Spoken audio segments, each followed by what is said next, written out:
Hello and welcome back to another episode of the Climate Economy from the Hindu. I am Kunal Shankar. We began our show and have returned to this theme often, transport electrification.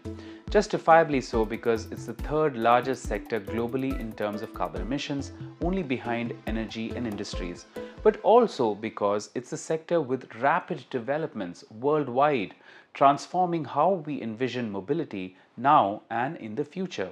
On June 2nd, India took a turn for the better in its transport electrification journey by offering a concessional import duty of 15% on completely built up units of passenger cars. This is contingent on the EV manufacturer investing a minimum of about 4,150 crores over the 3 years to localize manufacturing in India, with a base domestic value add of 25% in 3 years, going up to 50% in another 2 years. The notification under the scheme to promote manufacturing of electric passenger cars in India, quite a mouthful, announced in March 2024, allows for a maximum import of 8,000 completely built units annually for each manufacturer for 5 years. This scheme adds to the bouquet of policies that attempts to boost EV adoption and manufacturing.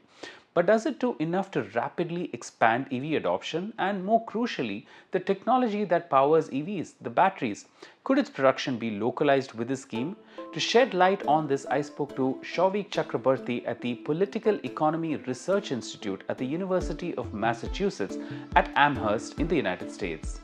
Thank you so much, Professor Chakraborty, for making time to join us here at the Climate Economy from the Hindu and talking to me on this quite an interesting and very closely followed issue here in India and indeed globally. Of course, electric vehicles is something that's been closely followed. So, first of all, thank you, Kunal, for having me. It's a great opportunity to discuss this important issue and the direction which the Indian government is taking in respect to this EV policy.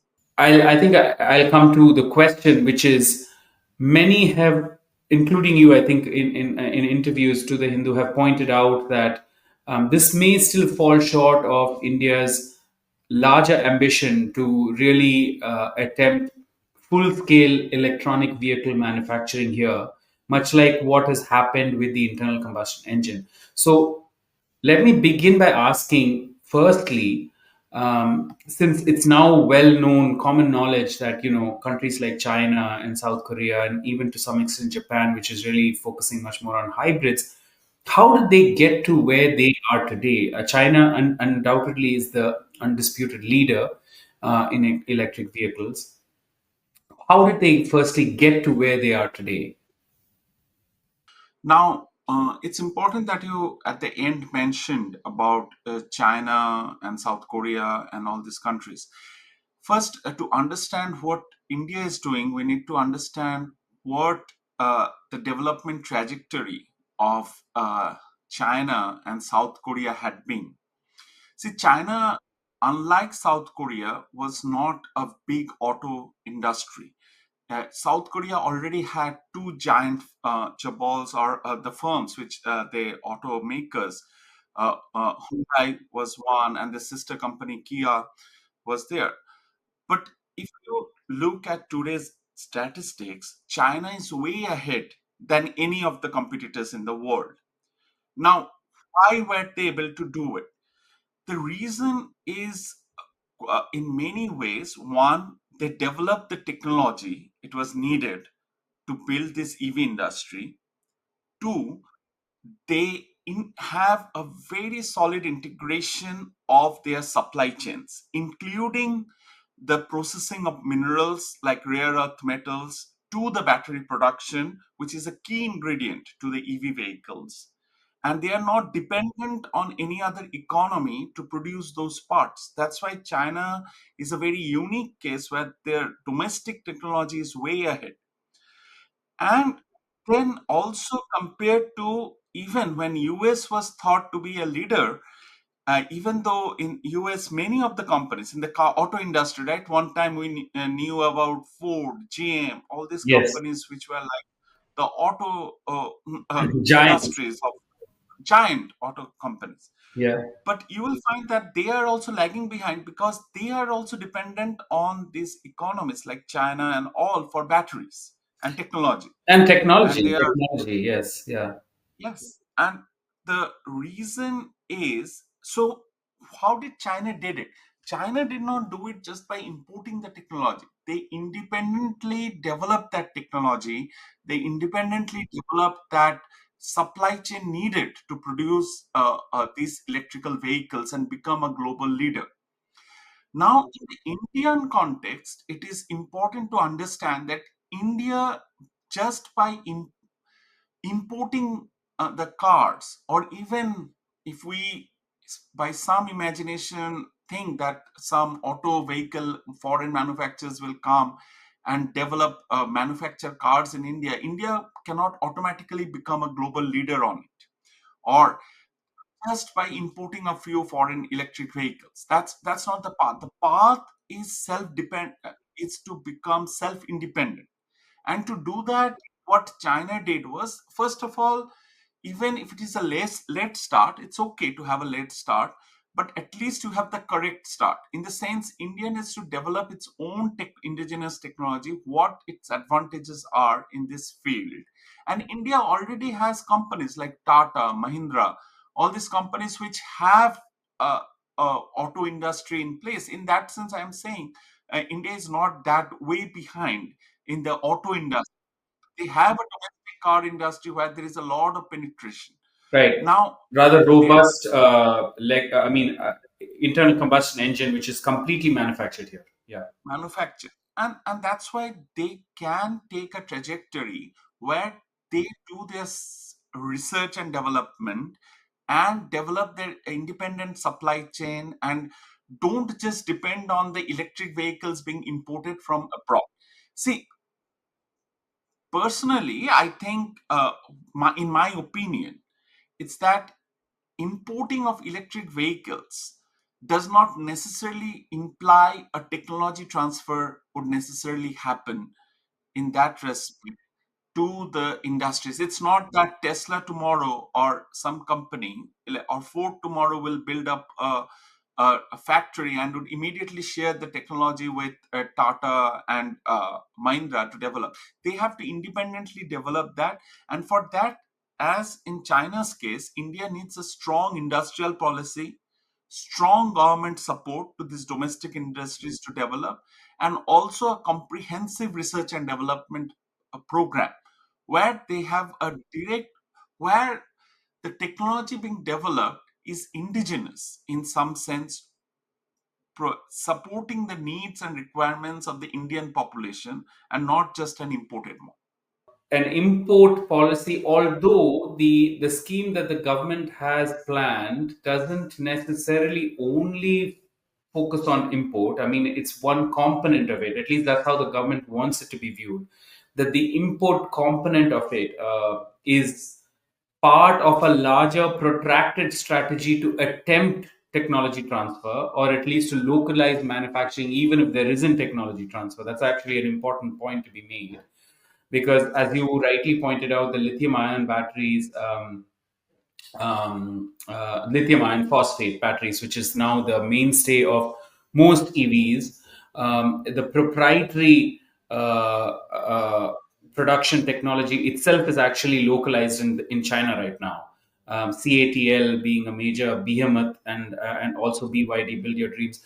They basically have more than 50% of the global EV battery market, and they even actually, CATL even supplies the batteries to all of Tesla. So so you are right, and they're also at that point where they're actually standard setting in the entire value chain of electric vehicles. Um, so how do you, in that case, so what must India do to, where is the policy gap? I mean, yes, I see what you mean. We need a more integrated industrial policy approach. So, how do we fix the loopholes as you see it with the current policy and the other policies, like I mentioned, FAME or PME Drive, let's say, like where should India begin to attempt to really bridge this gap? So I would say there are two, three important points which needs to be considered here. One, that India still needs a strong domestic industrial policy to address this issue of vehicles. And by vehicles here, I just want to mention it, and maybe we'll discuss this later and more, that it should not be only private electric vehicles. It should go beyond that and see the transportation as a overall strategy or agenda where we move away from the fossil fuel sector or fossil fuel dependent vehicles to an independent clean energy produced electric vehicles.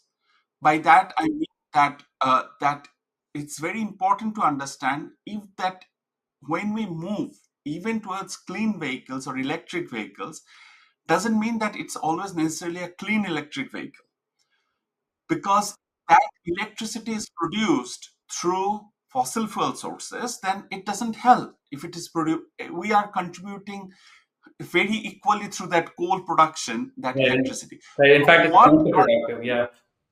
yes, so what I mean is that it should be a comprehensive strategy. Industrial policy is very important in that sense. The industrial policy needs to be developed where India tries to develop its own technology, and that industrial policy should be aligned with a research and development agenda, which I don't think that India's, uh, to be honest with you, that research and development spending on all these perspectives is extremely low compared to other countries like like China, South Korea, even the United States. Remember, United States recently, although unfortunately in a way, with Trump administration, everything is falling apart, but the Inflation Reduction Act was an important step by the Biden administration to actually promote the electric vehicle and a comprehensive climate energy program, like investing in renewables and all that. Now, I don't think why I'm saying this, it is important to understand this, that there's only a focus on an industrial policy of electric vehicles won't solve. It's only a part of the whole strategy. It's not the overall strategy. So you need a comprehensive industrial strategy, and that has to be aligned with the because see uh, climate dealing with climate change, or not even climate change, a bigger problem with local level pollutions like Delhi, that India hosts I think six of the most polluted cities in the world. Even to fight that local level pollutions, even if you don't think about the global problem, you need to have a comprehensive strategy at every respect. So that's what I am trying to get into. And another point which I think is extremely important, that these policies which the Indian government is taking, even with respect to this vehicle manufacturing, that electric vehicles or should not be only for the four wheelers, and there should be a strategy where they can say four wheelers and all these cars in the private vehicles Yeah. is located or strategized only for a particular segment of the population, which Right. you can say the top and the urban richer class. Right. And also geographically, it's more urbanized. So, Yes. what I mean is that this strategy has to go beyond the four wheeler strategy of electric, which is now the main focus of the government, in a way that we develop this four wheeler electric vehicles by asking Tesla to come in, by asking VinFast to come and set up a factory. But what one has to look beyond that four wheeler car model, and that is very important to understand. And so so this why I'm saying this, that to summarize it, the question which you asked is based on three most important points. One is that you need to have an integrated industrial strategy with a comprehensive research and development program, which I think India is currently lacking at the moment, a comprehensive industrial development. Second is that this should energy policy it should also be integrated with the energy policy, because just manufacturing electric vehicles is not a solution. It's only a small part of this overall story. It's a small piece of puzzle. And the third is the dimension, the segment dimension of these policies. Like, which class of people is it catering to? Does electric vehicles cater to all the population? I don't think so. Not in the Indian case. In the US case, it's different, because in US case, it's a more, in a sense, the economy is more private car dependent economy. So a transition towards that direction, although not right, has a different perspective. Although even in the US case, a direction towards private vehicle is not correct, but it still has a broader dimension. But in Indian case, remember, this is more of, that's why I'm saying that the third aspect of this is that what segment of the population is it catering to, and that's where, so India's strategy, or all these plans which you are talking about or mentioning, in my view, is just trying to make it a smaller piece of puzzle in the overall picture. It is not addressing the overall picture in the story. Right. So, in other words, what you're saying is the India as a developing economy has rather low personal vehicle, particularly four-wheeler passenger car penetration compared to other advanced economies like the United States, and even for that matter China and South Korea, etc. And given the mobility requirements of the vast number of people of the country, the government should ideally be focusing on public transport largely, or last mile connectivity, etc. Um, even for that, even for that to happen, they would have to be. I mean, and the government might argue that they have put in place something called the PME drive, which tries to which, as you might know, is a program that allows the state governments to partially fund the electrification of public transport systems in cities, or even at the state level. And some states have already taken a lead even before the government announced this. For instance, Karnataka was one of the states that really took the lead, and so has Telangana. And Tamil Nadu very recently did so as well, with an ambitious plan of procuring a few thousand buses, etc. So plans are afoot to some extent. But are you saying that these are not enough? One, and are you saying, and the second question to my mind is, would addressing public transport, or electrification of public mobility, be enough for the technology transfer to take place? I mean, the issue here really is technology transfer, right? Like, it took India at least about 3 to 4 decades for for internal combustion engine technology to get to the world class level, with technology transfer and indigenous innovation, like you said, at Tata's and Mahindra, etc. And having said that, I've also visited Mahindra's Pune plant, and you are right, to a lot of to a large extent, Mahindra and the Tatas have been in the forefront in the Indian context to try and develop, proprietary electric vehicles. So, would you think that a broad-based scheme then help that technology transfer take place? And secondly, uh, this import substitution and allowing for a lower import duty, will that stymie the local companies to grow, as in to innovate and grow? Because that is a concern that some companies, even Tata's, in fact, in the past have evinced when Tesla wanted a lowering of its import duty. One of the main companies that objected to it were the Tatas. So, two pronged questions there. Okay, so although being a late entry to this field, see, climate change, like we were discussing, is a moment of crisis. But any crisis also creates opportunity to rethink the trajectory of past development which had happened in the global economy. Now, Indian economy did not contribute to this problem. They were the least contributor in per capita terms towards this problem. There is no doubt about it. And climate crisis is a situation where the Indian economy would get worstly impacted. Now, the question is for the Indian economy or for any possible trajectory of development with respect to these electric vehicles and other possibilities is, are we going to follow the same trajectory which the Western world has followed over the years, or do we see this as an opportunity, this crisis? I would argue that this can also be a time for seeing this as an opportunity for a country like India, which has its demographic dividends, which is coming up with lot of, see, in terms of technology, like so, in many IT technology, India is doing pretty good. In it, it may not have all the, but it has that. So, like you said, that it took a long span of time for the internal combustion engine to develop. Now the question is, do we continue to develop that?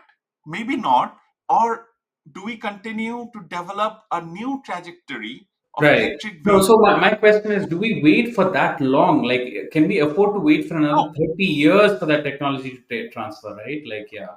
Argue that it's not needed because, see, in China's case, China is an early entry. They were, of course, saw this as a possible field of direction, and but they were not, see, 30-40 years for international internal combustion engine is a long time, but China entered this is still an emerging market. Electric vehicles, even US is not there. US, to be on to be uh, particularly precisely, is that this 2021 and what they are doing, are they doing technologically very good? No. Tesla is one of the leading companies where they are giving various kinds of tax incentives for the consumers to buy, and those are kind of subsidies. But China's story, that's why I started off with China, because China's story was different. China saw this as an opportunity. China started it in 2019. 2015, they had this new energy vehicle policy where they actually took it as an agenda, and within a decade, they have become a global leader. So, if India sees this as an opportunity of this, as that, okay, this is a new trajectory of development which we need to take up, it won't take like the international internal combustion engines 30-40 years, because this is still a field which is developing, and India's market segment is, there is still a lot of market to be captured, remember. And remember, if the goal of the global goal is to replace this international internal combustion engines, ICE, so let me say just ICE, uh, with this electric vehicles, with these EVs, then remember there is a huge market to be captured, and India can become. But what I feel is, that's why I am stressing on this point, what India needs, it's not just an import of of some manufactured vehicles, or it needs a more focused development of a comprehensive plan where they actually take this up as an opportunity of developing their own technologies, become a pioneer. And if, see there, if China can do it in 10 years, then of course it shows that this is an alternative tragedy. You also need that level of commitment from the government's fundings, and of course these companies cannot do it on their own. They would need a strong industrial policy support from research and development. Now, about coming addressing your second part of the question, like, even with public transport, can we do it? See, public transport in a sense is a great equalizer, because public transport does is that it diversifies the opportunities. It not only focuses on four-wheeler vehicles and all, but with state support and all, you make it more equalizing. And remember, another missing piece of the puzzle in all this, it's the infrastructure which we have not discussed yet. So when you have an you along with these electric vehicles, you need a very huge transformation of the infrastructure also. You'd need charging stations. Now, if this is an urban centric thing, then it's okay. Like you build a few chargers in your urban centers and your vehicle is moving around. But if you have a public transport or a interstate connectivity, then you won't need the chargers not only within the urban regions, but you'd need it across the states. You'd need it. And and so why I'm saying this integration of public transportation is developed is equally important is because it also gives an opportunity to develop the infrastructure which is needed to support the this whole strategy of moving or moving from ICE to electric vehicles. So, right, I see what you mean. So, to sum up, maybe what you're trying to say is that we in India must view this emerging paradigm of electrifying transport as an opportunity to completely transform our developmental paradigm entirely, where we where we do not focus on an increase in per capita consumption of passenger cars, but instead prioritize public transport, public mobility, where we focus on a wholesome infrastructure creation for electrification of electric vehicles, including grid support, transformer support, and also to ensure renewable energy is added at capacity to replace fossil fuels, so that actual decarbonization takes place, meaningfully, as opposed to fossil fuels still running electric vehicles, which only displaces air pollution but doesn't actually address decarbonization. And I think at the end, what you're also trying to say is that the industrial policy needs to be very broad based and long term, entirely supported by the government, to the extent that R&D is deep rooted, and indigenized R&D actually develops confidently to be able to rival sort of what is being proposed. Sorry, but I must explain why I'm saying this and why I want the Indian government to see it as a comprehensive passage, very briefly, like a policy.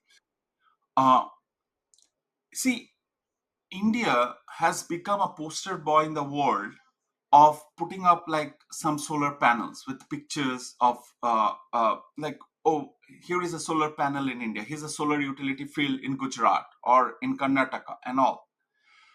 But if you look at the overall emissions from India, has it gone down? Or the growth trajectory of the emissions, is it project? It's not.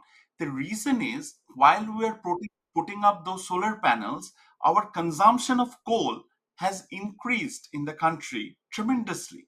So, so it has not been a replacing thing, but it has actually what it has done is, yes, it has been projected India as a like a poster boy of, okay, a developing country doing. But at the end, if you look at the statistics which lies, India's coal consumption is increasing, emissions is increasing.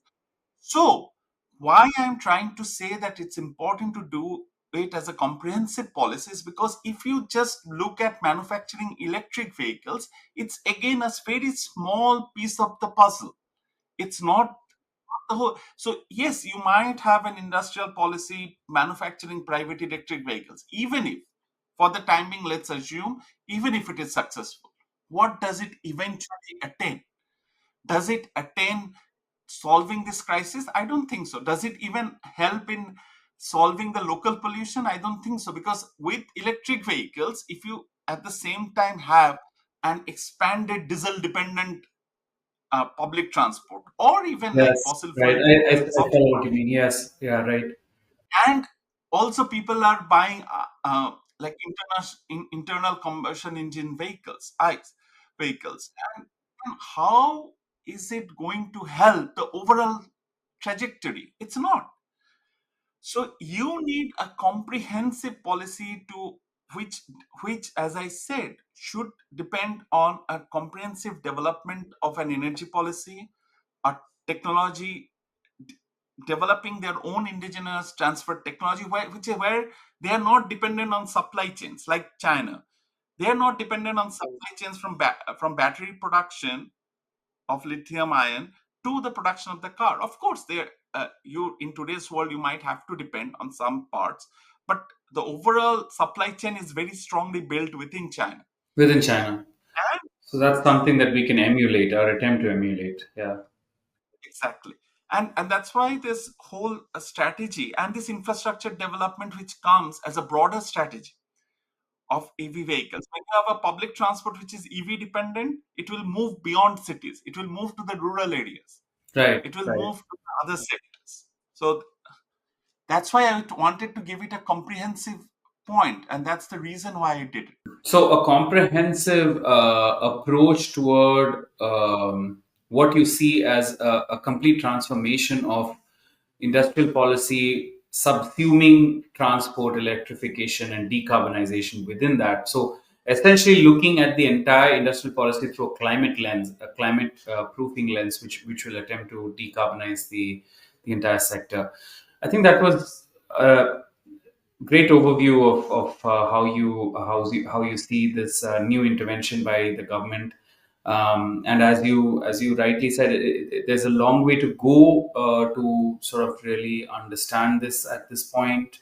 And this is probably just the beginning. And like you pointed out, India has entered late, but there are a lot of green shoots already on the ground, and so it may not quite take as long, but it needs to. But we need to see much more concerted effort from all stakeholders concerned. So, on that note, Professor Chakraborty, thank you so much for joining us here at the Hindu from Amherst, in Massachusetts, in the United States. It's probably at the beginning of the day for you, so I'll let you go. Thank you so much. Thank you for having me.